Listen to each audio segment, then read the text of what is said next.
예전에는 바쁘게 사는 노후가 건강한 노후라고 생각했습니다. 60대 이후에도 활동적으로 움직이고 일정이 빼곡하고 사람들 속에서 쉬지 않고 움직이는 분들이 잘 살고 있는 거라 봤거든요.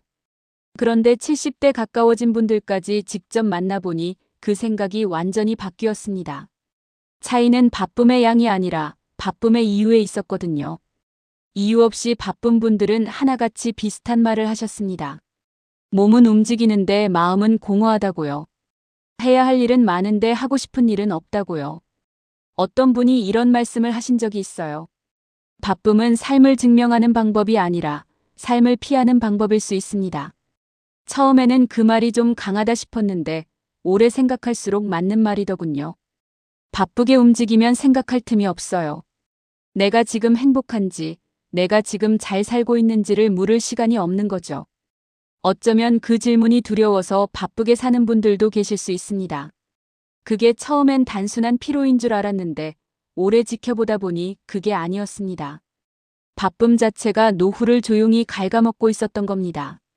시니어 삶을 가볍게 만드는 주제들 계속 정리해 드릴게요. 구독해 두셔도 좋습니다. 오늘은 그 이야기를 좀 더 구체적으로 해드리려고 합니다. 나이 들수록 바쁘게 살면 오히려 쪽박 차게 되는 5가지 이유를 하나씩 짚어드릴 겁니다. 등장인물은 가명이며 사례는 여러 상담 관찰 경험을 바탕으로 재구성했습니다. 지금부터 잠깐 머릿속으로 한 가지만 체크해보세요. 나는 요즘 하루를 바쁘게 보내고 있는데 그 바쁨이 나를 위한 건지 아니면 불안을 잊으려는 건지 그 차이를 생각해 본 적이 있으신가요? 오늘 소개해드릴 5가지 이유는 이렇습니다. 첫 번째, 바쁨은 건강을 지키는 게 아닙니다. 오히려 몸 안의 회복 시간을 빼앗습니다. 두 번째, 바쁠수록 진짜 관계는 사라집니다. 의무만 쌓이고 감정은 멀어지거든요. 세 번째, 바쁜 노후일수록 돈이 더 빨리 셉니다. 판단력이 무뎌지기 때문입니다. 네 번째, 바쁨 속에서는 나를 잃어버립니다. 내가 뭘 좋아하는지조차 모르게 되는 날이 옵니다. 5번째, 바쁨을 내려놓는 것이 오히려 더 단단한 노후의 시작입니다. 끝까지 들으시면 왜 이 5가지가 2026년을 살아가는 시니어에게 꼭 필요한 이야기인지 아시게 될 겁니다. 본격적인 이야기 시작하기 전에 오늘 잠깐 등장하는 분들의 이야기를 먼저 짧게 소개해 드릴게요. 72세 김씨 할머니입니다. 매일 아침 6시에 눈을 뜨고 경로당 봉사에 손주 돌봄에 동네 모임에 종교 활동까지 하루도 빠짐없이 움직이는 분이에요. 주변에서는 참 부지런하다고 합니다. 정정하다고도 하고요. 그런데 이분이 항상 손에 쥐고 다니는 낡은 수첩이 하나 있어요. 그 수첩 안에는 이번 주 해야 할 일들이 빽빽하게 적혀 있습니다. 그 수첩을 처음 봤을 때 저는 뭔가 이상하다 싶었거든요. 여백이 단 한 줄도 없었습니다. 월요일부터 일요일까지 빈칸이 없어요. 할머니 수첩에는 쉬는 날이 없었어요. 아픈 날도 없었고 그냥 쉬고 싶은 날도 없었습니다. 그게 부지런함인지 아니면 쉬면 안 된다는 두려움인지 저는 오래 생각했습니다. 오늘은 그 수첩 이야기부터 시작하겠습니다. 우리는 오랫동안 바쁨을 미덕으로 배워왔습니다. 열심히 사는 사람이 성공한다고, 쉬면 뒤처진다고, 가만히 있으면 안 된다고요. 그 생각이 60대, 70대가 되어서도 그대로 몸에 남아있는 거예요. 그런데 젊을 때의 바쁨과 노후의 바쁨은 구조가 다릅니다. 젊을 때의 바쁨은 목표를 향해 달려가는 바쁨이에요. 노후의 바쁨은 자주 멈추지 못해서 만들어지는 바쁨인 경우가 많습니다. 이 차이를 모르면 평생 배워온 대로 계속 달리다가 지쳐버리는 거예요. 오늘은 그 이야기를 하려고 합니다. 나이 들수록 바쁘게 살면 쪽박차는 첫 번째 이유, 바로 몸의 회복 시간이 사라지기 때문입니다. 65세 박씨 남성의 이야기를 들어보시죠. 이분은 30년 넘게 회사를 다니다 은퇴하셨어요. 직장 생활을 할 때는 아침 7시에 집을 나서서 저녁 8시에 들어오는 생활을 수십 년 반복하셨습니다. 그게 당연한 거라고 생각하셨고, 그게 성실한 삶이라고 믿으셨죠. 은퇴하고 처음 몇 달은 정말 행복하셨다고 해요. 아침에 느긋하게 일어나고 동네 산책을 하고 오랫동안 못 읽었던 책도 읽으셨다고요.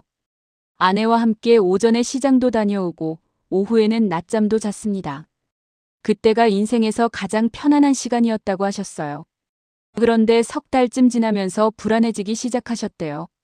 이러다 내가 쓸모없는 사람이 되는 거 아닌가 하는 생각이 드신 거죠. 주변 친구들이 아직도 뭔가를 한다는 이야기를 들을 때마다 조급해지셨어요.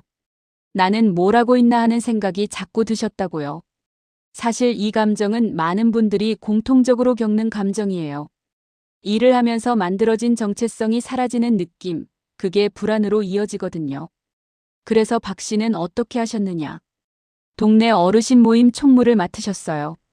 자원봉사단체에도 가입하셨어요. 구청 평생학습관에서 강의도 2개 수강하셨고 주말마다 등산 동호회도 나가셨습니다. 여기까지는 사실 나쁜 선택이 아니에요. 문제는 그 다음이었습니다. 처음에는 활기가 돌았어요. 사람들도 많이 만나고 일정도 생기고 뭔가 사는 것 같다고 하셨죠. 그런데 6개월쯤 지났을 때부터 몸이 신호를 보내기 시작했습니다. 아침에 일어나는 게 점점 힘들어졌어요. 잠을 자도 개운하지 않았습니다. 낮에 졸리고 저녁이면 아무것도 하기 싫었어요. 처음엔 나이 탓을 하셨어요. 65이 되니까 이런가 보다 하셨거든요. 그런데 가만히 들여다보면 그게 아니었습니다. 몸이 회복할 시간이 없었던 거예요. 월요일에 봉사 나가고 화요일에 학습관 강의 듣고 수요일에 어르신 모임 총무일 보고 목요일에 또 봉사 나가고 주말엔 등산이었습니다. 쉬는 날이 없었어요. 직장 다닐 때랑 일정 구조가 똑같았던 거죠. 다른 점이 있다면 직장 다닐 때는 월급이 나왔고 지금은 오히려 돈을 쓰고 있다는 거였어요. 여러 연구에서 이런 경향이 반복해서 보고됩니다. 나이가 들수록 몸의 회복 속도는 느려지는데 활동량을 줄이지 않으면 누적 피로가 쌓이는 속도가 젊을 때와 비교할 수 없이 빨라진다고요. 쉽게 말하면 젊을 때는 하룻밤 자면 회복이 됐는데 60대 이후부터는 하룻밤 자도 전날 피로가 다 풀리지 않는 날이 많아진다는 겁니다. 이건 특정 질환을 말하는 게 아니라 많은 시니어 일상에서 반복되는 생활 패턴을 설명하는 이야기입니다. 그런데 많은 분들이 이 신호를 무시하십니다. 피곤한 건 게으른 거라고 생각하세요. 쉬면 안 된다고 생각하십니다. 그래서 더 힘든 몸을 억지로 끌고 또 다음 일정을 향해 나가시거든요. 박 씨도 그러셨어요. 몸이 무거워도 약속이 있으면 나가셨고 피곤해도 봉사날이면 일어나셨습니다. 그러다 어느 날 계단을 오르다 갑자기 다리가 풀리는 경험을 하셨어요. 다행히 크게 다치지는 않으셨는데 그때서야 내가 너무 몸을 혹사시켰구나 하는 걸 느끼셨다고 해요. 병원에 갔더니 의사 선생님이 이렇게 말씀하셨대요. 검사 결과는 크게 이상이 없는데 수면의 질이 많이 떨어져 있고 전반적인 피로 지수가 높다고요. 더 쉬어야 한다고 하셨죠. 박 씨는 그 말을 듣고 처음에는 황당하셨대요. 이렇게 바쁘게 움직이는 사람한테 더 쉬라고 하니까요. 그런데 생각해보면 그게 맞는 말이었던 거예요. 움직임과 회복은 세트입니다. 움직이기만 하고 회복하지 않으면 몸은 버티다 무너집니다. 제가 느낀 건요, 이 패턴이 반복되면 어느 순간 몸이 강제로 브레이크를 밟습니다. 스스로 멈추지 않으면 몸이 멈추게 만드는 거예요. 그리고 그때 멈추는 건 본인이 원해서가 아니라 더 이상 움직일 수 없어서 멈추는 겁니다. 지금 당장 실천할 수 있는 방법 5가지를 말씀드릴게요. 첫 번째 방법은 하루에 한 번 의도적인 공백 시간 30분을 고정해 두는 겁니다. 아무것도 하지 않는 시간이 아니라 나를 위해 아무것도 하지 않아도 되는 시간을 달력에 먼저 써두는 거예요. 일정보다 먼저 써두는 게 핵심입니다. 남는 시간에 쉬는 게 아니라 쉬는 시간을 먼저 잡아두는 겁니다. 두 번째 방법은 일주일 중 하루는 외부 약속을 잡지 않는 날로 비워두는 겁니다.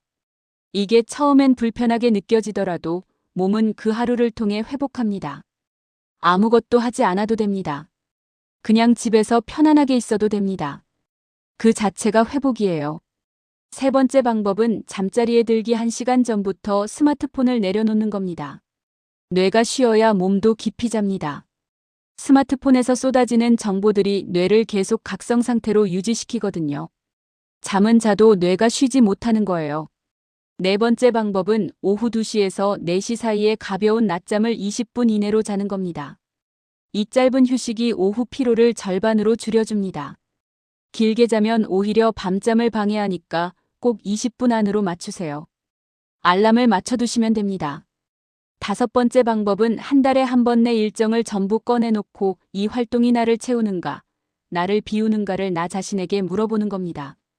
채우지 않는 활동은 하나씩 줄여도 됩니다. 빠져나온다고 해서 나쁜 사람이 되는 게 아니에요. 내 몸을 지키는 현명한 선택을 하는 겁니다. 박 씨는 결국 어떻게 되셨냐고요? 활동을 3가지로 줄이셨어요. 총무 역할도 내려놓으셨고 주말 등산도 격주로 바꾸셨습니다.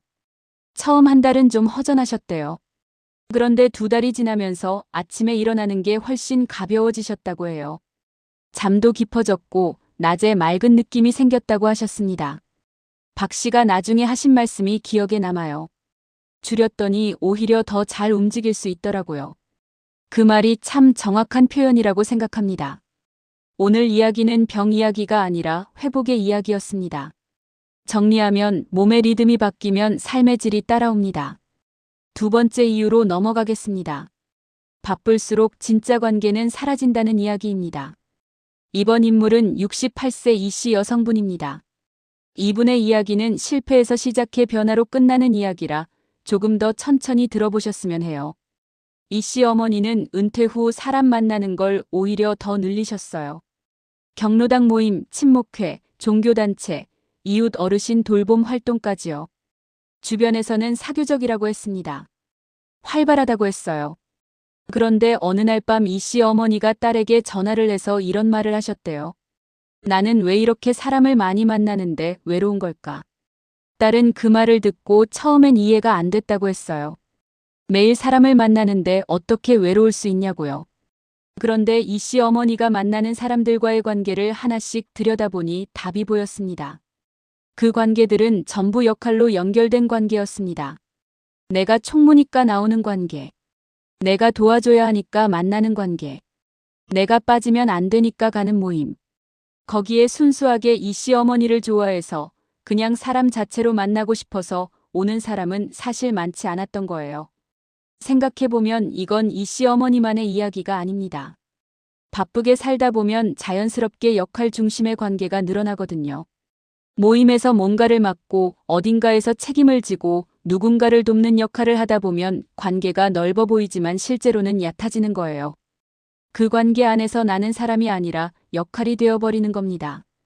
내가 총무 역할을 그만두는 순간 연락이 뚝 끊기는 관계, 내가 도움을 못 줄 때 서운해하는 관계라면 그게 진짜 나를 위한 관계인지 생각해 볼 필요가 있습니다. 상담 현장에서도 이런 말을 자주 듣습니다. 바쁘게 살수록 관계는 넓어지는데 깊이는 얕아진다고요. 여러 연구에서도 이런 경향이 반복해서 보고됩니다. 사람과의 접촉 빈도보다 접촉의 질이 외로움을 결정한다고요. 하루에 10명을 만나도 속 이야기를 꺼낼 수 있는 사람이 없으면 외롭습니다. 이씨 어머니는 어떻게 바뀌셨냐고요. 어느 날 모임 2개를 정리하셨어요. 아무도 붙잡지 않았고 아무도 서운해하지 않았습니다. 그게 오히려 더 상처였다고 하셨어요. 그만큼 그 관계들이 역할 중심의 관계였다는 걸 확인한 셈이었으니까요. 모임을 나왔더니 연락이 뚝 끊겼거든요. 그때 처음으로 그 모임에서 내가 필요했던 게 나라는 사람이 아니라 내 역할이었다는 걸 깨달으셨대요. 그리고 대신 오래전 친구 한 명에게 먼저 연락을 하셨습니다. 그냥 밥 한 번 먹자고요. 그 한 번의 밥자리에서 2시간 동안 이야기를 나눴는데 그날 밤 이씨 어머니가 오랜만에 편안하게 잠들었다고 하셨습니다. 남편한테도 안 할 말을 그 친구한테는 다 했다고 하셨어요. 옛날 이야기도 하고 자식 걱정도 하고 몸 이야기도 하고요. 그 2시간이 지난 몇 달간의 바쁜 관계들보다 훨씬 더 든든했다고 하셨습니다. 이씨 어머니는 나중에 이런 말씀을 하셨어요. 많이 만나는 게 관계가 아니라 진심으로 반가운 사람을 만나는 게 관계더라고요. 그리고 한 가지를 더 말씀해 주셨는데 진짜 친구 한 명이 생기니까 혼자 있는 시간도 더 편해졌다고 하셨어요. 왜냐하면 보고 싶으면 연락할 수 있는 사람이 있다는 걸 아니까 혼자 있어도 외롭지 않은 거거든요. 이게 바로 진짜 관계가 만들어주는 안도감입니다. 역할로 10명을 만나는 것보다 진심으로 한 명을 만나는 게 훨씬 더 든든한 이유가 여기 있습니다. 이게 바로 관계의 질이 만드는 차이입니다. 이제 단계별로 정리해 드릴게요. 1단계는 지금 내가 만나는 사람들을 두 종류로 나눠보는 겁니다. 역할로 만나는 사람과 사람 자체로 만나는 사람으로요. 종이에 직접 나눠 써보시면 더 선명하게 보입니다. 2단계는 역할로 만나는 모임 중 하나를 이번 달에 한 번만 빠져보는 겁니다. 내가 없어도 모임이 잘 돌아간다면 그 모임은 나를 필요로 하는 게 아니라 내 역할을 필요로 하는 겁니다. 그게 나쁜 모임이라는 뜻이 아니에요. 다만 그 모임이 나의 외로움을 해결해주는 관계는 아니라는 거죠. 3단계는 오래전 연락이 끊겼던 사람 한 명에게 짧은 안부 문자를 보내는 겁니다. 오늘 당장 할 수 있는 행동 하나를 고르신다면 바로 이 3단계를 추천합니다. 문자 한 통이 의외로 오래된 따뜻한 감정을 불러오거든요. 긴 문장 필요 없어요. 요즘 잘 지내시죠? 이 한마디면 충분합니다. 그 한마디가 인연을 다시 시작하는 출발점이 될 수 있습니다. 여기서 한 가지 더 짚고 싶은 게 있어요. 관계에서 바쁨이 문제가 되는 또 다른 이유가 있습니다. 바쁠수록 내가 먼저 연락하는 시간이 없어진다는 거예요. 항상 불려다니고 항상 약속이 잡혀서 움직이다 보면 정작 내가 가고 싶은 곳에 보고 싶은 사람에게 먼저 다가가는 여유가 없어집니다. 그러면 관계의 주도권이 점점 다른 사람들 손에 들어가게 되는 거예요. 내가 원하는 관계를 만들어가는 게 아니라 부르는 곳에만 끌려다니는 패턴이 생기는 겁니다. 그게 오래되면 내가 진짜 만나고 싶은 사람이 누군지도 흐릿해집니다. 관계의 주도권은 내가 쥐어야 합니다. 내가 보고 싶은 사람한테 먼저 연락하고 내가 가고 싶은 자리를 스스로 만들 때 관계가 진짜 내 것이 됩니다. 오늘 이야기는 인간관계의 양 이야기가 아니라 관계의 진심 이야기였습니다. 정리하면 만남의 숫자가 줄어도 관계의 깊이가 생기면 외로움이 따라 줄어듭니다. 세 번째 이유입니다. 바쁜 노후일수록 돈이 더 빨리 샌다는 이야기를 해드릴게요. 74세 최 씨 남성분 이야기입니다. 이분은 젊었을 때 참 꼼꼼하게 살림을 하셨던 분입니다.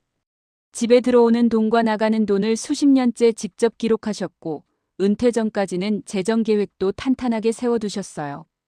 가계부도 꼬박꼬박 쓰셨고 불필요한 소비는 철저하게 줄이셨습니다. 주변에서도 알뜰하다는 말을 들으셨고 본인도 그게 자랑스러우셨죠. 그런데 70대 중반에 접어들면서 이상한 일이 생기기 시작했습니다. 통장을 정리해보면 뭔가 빠져나가고 있는데 뭔지를 정확히 모르는 거예요. 그렇다고 큰 돈이 나가는 건 아닌데 한 달 한 달 조금씩 계획보다 더 쓰고 있었습니다. 이분과 이야기를 나눠보면서 원인을 찾았는데 바쁜 일상이 판단력을 조금씩 무디게 만들고 있었던 겁니다. 어떻게요? 예를 들면 이렇습니다. 오전에 봉사활동 끝내고 오후에 모임 나갔다가 저녁에 지인 식사 자리까지 마치고 집에 들어오면 너무 피곤한 거예요. 현관문 닫히는 소리가 들리는 순간 이미 기운이 하나도 없는 상태인 거죠. 그 상태에서 소파에 앉아 스마트폰을 열면 건강 관련 광고가 뜹니다. 무릎에 좋다는 영양제, 혈액순환에 좋다는 기기, 수면에 도움이 된다는 제품들이요. 평상시 같으면 그냥 넘겼을 광고인데 그날따라 몸도 피곤하고 뭔가 챙겨야 할 것 같은 생각에 결제 버튼을 누르는 거예요. 카드 결제음이 울리고 나서야 아차 싶지만 이미 결제가 된 거예요. 이게 한 번으로 끝나지 않습니다. 비슷한 상황이 반복될수록 비슷한 판단을 반복하게 됩니다. 한 달에 두세 번이면 그게 쌓여서 상당한 금액이 되거든요. 그것도 전부 필요한 건지 아닌지 확신도 없는 지출들로요. 상담 현장에서도 이런 이야기를 자주 듣습니다. 바쁠수록 피로 상태에서 결정을 내리는 빈도가 높아지고 그 결정들이 대부분 충동적인 소비나 불필요한 지출로 이어진다고요. 여러 연구에서도 이런 경향이 반복해서 보고됩니다. 피로 상태에서는 판단의 기준이 느슨해진다고요. 그리고 이건 의지의 문제가 아닙니다. 피곤한 뇌는 복잡한 판단을 하기보다 쉬운 선택을 하려는 방향으로 움직입니다. 그게 지극히 자연스러운 반응이에요. 최 씨 남성 어른의 젊었을 때 이야기를 잠깐 들어볼게요. 30대, 40대의 돈을 관리하실 때는 어떠셨냐고 여쭤봤더니 그때는 피곤해도 계획대로 했다고 하셨어요. 왜냐하면 그때는 하루하루가 목표를 향해 가는 과정이었거든요. 집을 사야 한다. 아이들 교육을 시켜야 한다. 노후를 준비해야 한다는 이유가 명확했으니까요. 그런데 70대가 되고 보니 그 이유들이 사라진 거예요. 집도 있고 자식들도 다 컸고 노후 자금도 모아놨는데 이제 뭘 위해 아껴야 하는지가 불분명해진 거죠. 목표가 없으니 기준이 흔들리고 기준이 흔들리니 판단이 느슨해진 겁니다. 그 틈을 바쁨이 만들어낸 피로가 파고드는 거예요. 지금 내 노후 지출이 왜 계획보다 자꾸 늘어나는지 궁금하신 분들이라면 혹시 지금 너무 바쁘게 살고 계신 건 아닌지 한번 점검해 보세요. 그게 의외로 정확한 진단일 수 있습니다. 이걸 막으려면 어떻게 해야 할까요? 마음, 관계, 생활 습관 세 가지로 나눠서 말씀드릴게요. 마음 측면에서는 지금 내 노후 지출의 기준을 새로 세우는 게 필요합니다. 이게 내 삶을 실제로 풍요롭게 하는 지출인가를 한 번만 더 묻는 습관을 들이는 거예요. 거창하게 재무 계획을 다시 세우는 게 아니라 이게 진짜 내가 원하는 건가 하는 질문 하나면 충분합니다. 그 질문이 충동적인 결정을 막아주는 가장 간단한 필터가 됩니다. 관계 측면에서는 가족 중 한 명과 월 1회 지출 내역을 같이 보는 시간을 만드는 겁니다. 혼자 보면 놓치는 게 있는데 같이 보면 보이는 게 생깁니다. 이게 잔소리가 아니라 서로 확인해주는 든든한 방법이에요. 한 달에 한 번 30분이면 충분합니다. 생활 습관 측면에서는 피곤할 때는 결정을 다음 날로 미루는 규칙 하나를 만드는 겁니다. 오늘 당장 구매하지 않아도 내일도 그 상품은 그 자리에 있습니다. 다음 날 아침 맑은 정신으로 다시 봤을 때 그래도 필요하면 그때 결정하셔도 충분합니다. 한숨 자고 나면 달라 보이는 것들이 꽤 있거든요. 최 씨 남성 어른은 이 규칙을 하나 정하신 뒤로 한 달 지출이 눈에 띄게 줄었다고 하셨어요. 결제를 미뤘더니 다음 날 필요 없다는 생각이 드는 경우가 생각보다 많았거든요. 그분은 이런 말씀을 하셨어요. 밤에 피곤할 때 보이는 것과 아침에 맑을 때 보이는 게 진짜 달랐다고요. 그걸 깨닫고 나서부터는 피곤한 저녁엔 쇼핑 앱을 아예 열지 않는 것을 원칙으로 삼으셨다고 했습니다. 간단해 보이지만 상당히 효과적인 방법이에요. 다만 건강 상태는 개인차가 크니 건강 관련 제품이나 치료, 약 처방은 반드시 의사 지시에 따르셔야 합니다. 오늘 이야기는 낭비 이야기가 아니라 판단력 보호 이야기였습니다. 정리하면 판단의 기준이 살아있으면 돈의 흐름이 따라서 바로잡힙니다. 네 번째 이유로 넘어가겠습니다. 많은 시니어가 놓치는 네 번째 진실입니다. 바쁨 속에서 나를 잃어버린다는 이야기예요. 이 이야기는 제가 직접 관찰한 두 분의 대비를 통해 말씀드리겠습니다. 두 분 다 70대 초반이고 같은 아파트에 사십니다. 한 분은 매일 바쁘게 움직이세요. 경로당, 종교활동, 손주 돌봄, 이웃 집안일까지요. 엘리베이터에서 마주칠 때마다 항상 가방을 들고 어딘가를 향해 나가시는 분입니다. 또 한 분은 오전에 혼자 산책을 하고 오후에는 그림을 그리십니다. 누가 봐도 첫 번째 분이 더 활동적으로 보입니다. 더 건강해 보이기도 하고요. 그런데 제가 두 분께 같은 질문을 드렸어요. 요즘 가장 좋아하는 게 뭐예요? 첫 번째 분은 잠깐 생각하시더니 이렇게 말씀하셨습니다. 글쎄요, 뭘 좋아하는지 요즘은 잘 모르겠어요. 두 번째 분은 바로 대답하셨어요. 오전에 산책하다 발견한 작은 꽃들 그리는 게 요즘 제일 즐거워요. 이 차이가 작아 보이실 수 있습니다. 그런데 이 차이가 5년, 10년 쌓이면 완전히 다른 노후가 됩니다. 자기가 뭘 좋아하는지 모르는 채로 바쁘게 사는 노후와 좋아하는 게 있어서 하루를 기다리는 노후는 겉으로 보이는 활동량과 상관없이 내면의 충만함이 완전히 다릅니다. 제가 느낀 건요, 바쁨이 습관이 되어버리면 어느 순간 나를 위한 시간과 남을 위한 시간을 구분하지 못하게 됩니다. 그냥 움직이는 게 삶이 되어버리거든요. 그리고 그 상태가 오래되면 정말 무서운 일이 생깁니다. 어느 날 문득 내가 행복한지 불행한지도 모르는 상태가 되는 거예요. 감정이 무뎌지는 게 아니라 감정을 느낄 여유 자체가 없어지는 거죠. 상담 현장에서 이런 말을 들을 때마다 마음이 무거워지는 거 사실이에요. 분명히 바쁘게 살고 있는데 살아있는 느낌이 없다는 말을 하시는 분들이 있거든요. 그분들한테 공통적으로 보이는 게 있었는데 하루 중에 나를 위한 시간이 없다는 거였습니다. 시청자분들 중에도 이런 분들이 계실 거예요. 나가면 그나마 나은 사람이 있고 나가도 더 허전한 사람이 있습니다. 나가서 사람을 만나면 에너지가 채워지는 분이 계신 반면 사람을 만나고 나면 오히려 더 지치고 공허해지는 분도 계시거든요. 후자라면 지금의 바쁜 일정이 오히려 나를 비워가고 있는 건 아닌지 생각해 보셔야 합니다. 커튼을 아침에 안 열었거나 하루 종일 햇빛을 못 봤거나 밖에 나갈 이유가 없었던 날이 반복된다면 그게 몸의 신호이기 이전에 마음의 신호일 수 있습니다. 개선할 수 있는 방법을 3가지로 말씀드릴게요. 첫 번째 방법은 아무도 부탁하지 않아도 스스로 하게 되는 것을 한 가지 찾아보는 겁니다. 돈이 되지 않아도 좋고 누가 알아주지 않아도 좋습니다. 그냥 내가 하면 기분이 좋아지는 것 하나면 됩니다. 그게 화분에 물 주는 거일 수도 있고 오래된 노래 흥얼거리는 거일 수도 있어요. 크고 거창하지 않아도 됩니다. 두 번째 방법은 일주일에 한 번, 하루 1시간만 나를 위한 시간으로 지정하는 겁니다. 그 시간엔 타인의 부탁을 받지 않는 게 원칙입니다.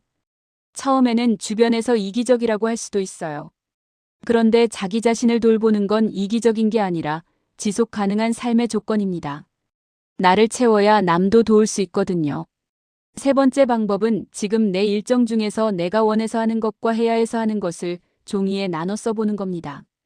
해야 해서 하는 게 압도적으로 많다면 지금 내 삶이 나를 위한 삶이 아닐 가능성이 높습니다. 오늘부터 딱 하나만 원해서 하는 항목을 늘려보세요. 그 하나가 시작입니다. 그 하나가 쌓이면 어느 순간 하루를 기다리게 됩니다. 아침에 눈을 뜨면서 오늘 그걸 할 수 있겠다는 생각이 드는 날이 오거든요. 그게 작은 것처럼 보여도 실제로는 굉장히 중요한 변화입니다. 살고 싶은 이유가 생기는 거니까요. 나이가 들수록 삶의 이유는 거창한 데서 오지 않습니다. 아주 작고 소소한 즐거움에서 오거든요. 그걸 지켜드리고 싶어서 오늘 이 이야기를 꺼냈습니다. 오늘 이야기는 자기 포기 이야기가 아니라 자기 발견 이야기였습니다. 정리하면 나를 아는 사람이 하루를 기다립니다. 이제 마지막 5번째 이유입니다. 바쁨을 내려놓는 것이 오히려 더 단단한 노후의 시작이라는 이야기예요. 이 부분이 오늘 이야기에서 가장 중요한 반전입니다. 많은 분들이 바쁨을 내려놓으면 무너질 것 같다고 하십니다. 쉬면 더 빨리 늙을 것 같다고 하시고요. 뭔가 하지 않으면 도태되는 것 같다고도 하십니다. 그런데 제가 직접 본 결과는 반대였습니다. 바쁨을 스스로 내려놓은 분들이 오히려 더 오래, 더 건강하게, 더 만족스럽게 사셨어요. 왜냐하면 바쁨을 내려놓은 자리에 진짜 자기가 원하는 것들이 들어올 수 있기 때문입니다. 문제는 체력이 아니라 하루를 기다리는 마음이었습니다. 바쁜 일정이 그 마음을 막고 있었던 거예요. 상담 현장에서 자주 보는 2가지 유형이 있습니다. 바쁘게 살다가 몸이 먼저 쓰러져서 억지로 쉬게 된 분들과 스스로 속도를 줄이고 삶을 재편한 분들이에요. 전자는 쉬는 것 자체가 두렵고 불안합니다. 아무것도 안 하면 내가 사라지는 것 같다고 하세요. 처음엔 잠깐이면 되겠거니 했는데 막상 누워 있어야 하는 상황이 되니까 자꾸 뭔가를 하려는 충동이 생기더라고요. 라는 말을 자주 듣습니다. 그러면서 결국 몸이 다 낫기도 전에 무리하게 다시 나서는 분들이 많았어요. 후자는 쉬는 시간이 다음을 준비하는 시간이 됩니다. 이분들은 속도를 줄인 뒤에 오히려 전에는 못 느꼈던 것들을 발견하셨다는 말씀을 많이 하셨어요. 아침에 새소리가 들린다고 하셨고, 길에 핀 꽃이 보인다고 하셨고, 밥이 더 맛있어졌다고도 하셨습니다. 이게 사소한 것 같지만 사실 굉장히 중요한 변화입니다. 감각이 살아난다는 건 삶이 살아난다는 신호거든요. 바쁨에 치여 있을 때는 밥을 먹어도 맛을 모르고 바람이 불어도 느끼지 못하고 좋은 날씨에도 그냥 지나치게 됩니다. 그런데 속도를 줄이면 그것들이 하나씩 돌아옵니다. 그게 노후를 풍요롭게 만드는 진짜 방법이에요. 비싼 여행을 가지 않아도 특별한 활동을 하지 않아도 일상 속에서 느끼는 작은 것들이 풍부해지는 거거든요. 이 차이는 어디서 오는 걸까요? 바쁨이 외부에서 부여된 것이냐, 내가 스스로 선택한 것이냐의 차이에서 옵니다. 내가 선택한 바쁨은 에너지를 채워줍니다. 외부에서 끌려다니는 바쁨은 에너지를 빼앗아 갑니다. 이 차이를 모르면 평생 바쁨 속에서 지쳐가면서도 멈추지 못하는 악순환이 계속됩니다. 지금부터라도 늦지 않았습니다. 바쁨을 내려놓기 위한 솔루션 4가지를 말씀드릴게요. 첫 번째, 이번 주부터 하나의 정기 약속을 다음 달로 미뤄보세요. 아무도 섭섭해하지 않으면 그 약속은 지금 당장 필요한 게 아닙니다. 그 공백에서 내가 뭘 느끼는지를 관찰해보세요. 홀가분하면 앞으로도 줄여나가면 됩니다. 두 번째, 아무것도 하지 않는 시간을 게으름이 아니라 충전이라고 이름을 바꿔 부르세요. 언어가 바뀌면 감정이 따라 바뀝니다. 내가 쉬고 있는 게 아니라 내가 나를 채우고 있는 거라고요. 그 인식 하나가 쉬는 시간을 죄책감 없이 누릴 수 있게 해줍니다. 세 번째, 내가 바쁜 이유를 한 줄로 써보세요. 쓰다 보면 그게 진짜 내 이유인지 아니면 습관인지가 보입니다. 못 쓰겠다면 아직 이유를 찾지 못한 거예요. 그게 바로 지금 속도를 줄여야 하는 신호입니다. 네 번째, 오늘 저녁 잠들기 전에 오늘 하루 내가 진심으로 즐거웠던 순간이 하나라도 있었는지를 물어보세요. 없었다면 내일은 그 순간을 하나라도 만들어 보시기 바랍니다. 아주 작아도 됩니다. 오전에 마신 따뜻한 커피 한 잔, 산책길에 본 봄꽃 한 송이, 오랜만에 들은 좋아하는 노래 한 곡이면 충분합니다.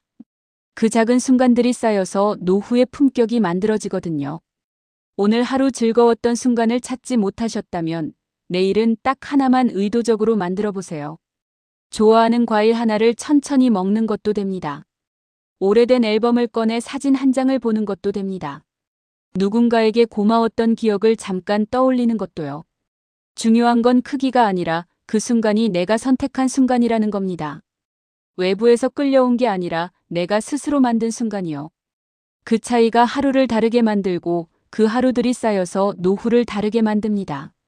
다만 건강 상태와 활동량 조절은 개인차가 크니 몸에 이상이 느껴지신다면 반드시 의사와 먼저 상담하시기 바랍니다.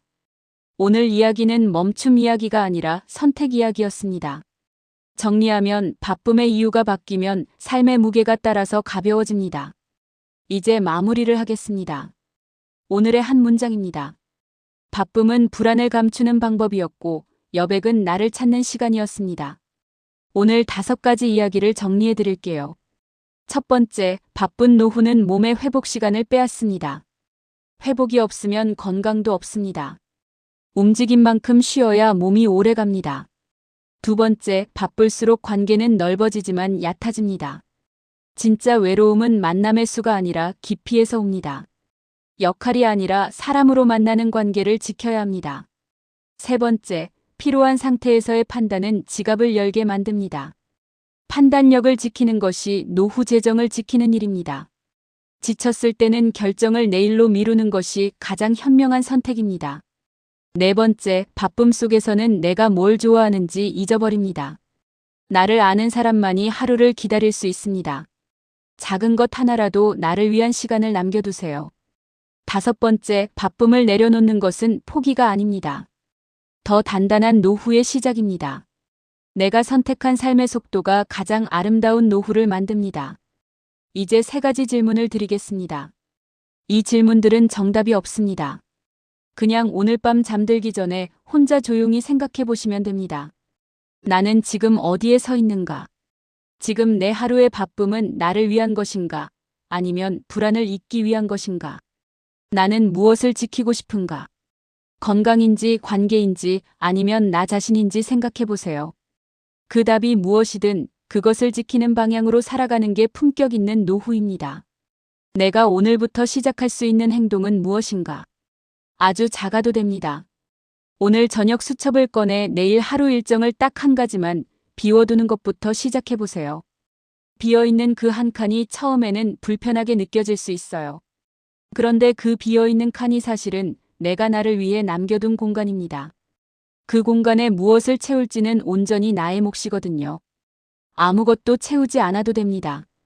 그냥 비어 있어도 됩니다. 그 여백이 당신을 숨쉬게 해줍니다. 저는 가끔 이런 상상을 해요. 10년 후에 지금을 돌아봤을 때 그때 조금 더 쉬었더라면 하는 후회가 있는 사람과 그때 내가 나를 좀 더 챙겼구나 하는 감사가 있는 사람이 있다면 어떤 쪽이 더 좋은 노후를 살고 있을까 하고요. 저는 확신합니다. 후자가 더 건강하고 더 좋은 관계 속에 있고 더 단단하게 살고 있을 거라고요. 그 선택은 오늘부터 할 수 있습니다. 여러분은 지금껏 정말 열심히 사셨습니다. 바쁘게 살아온 그 시간들이 결코 헛되지 않았습니다. 가족을 위해, 일을 위해, 주변 사람들을 위해 쉬지 않고 달려오셨잖아요. 그 헌신이 지금의 자녀를 만들었고 지금의 가정을 만들었습니다. 그 시간은 분명히 의미 있었습니다. 다만 이제는 조금 달라도 됩니다. 빠르게 달리는 것이 미덕이었던 시절을 지나 이제는 제대로 걷는 것이 지혜인 시절이 왔습니다. 바쁨을 내려놓는다고 해서 삶이 멈추는 게 아닙니다. 오히려 진짜 삶이 시작되는 겁니다. 어쩌면 지금까지의 바쁜 삶이 나를 여기까지 데려왔다면 이제는 여유 있는 삶이 나를 더 좋은 곳으로 데려갈 수 있습니다.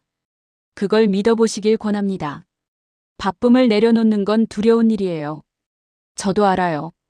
그런데 그 두려움을 한 발짝만 넘어서면 그 반대편에 훨씬 넓은 세상이 기다리고 있습니다. 오늘 여기까지 함께 해주신 것만으로도 이미 첫 발을 내디딘 겁니다. 나이는 선택할 수 없지만 어떻게 살아갈지의 선택은 우리에게 있습니다. 처음에는 허전할 수 있어요. 그런데 그 허전함이 익숙해지면 그게 평화가 됩니다. 평화는 아무것도 없는 상태가 아니라 아무것도 없어도 괜찮은 상태거든요. 오늘 영상이 조금이나마 도움이 되셨기를 바랍니다. 댓글에 가장 내려놓기 어려운 것을 적어주세요. 그게 다음 영상의 주제가 될 수 있습니다. 시니어 품격 학교였습니다.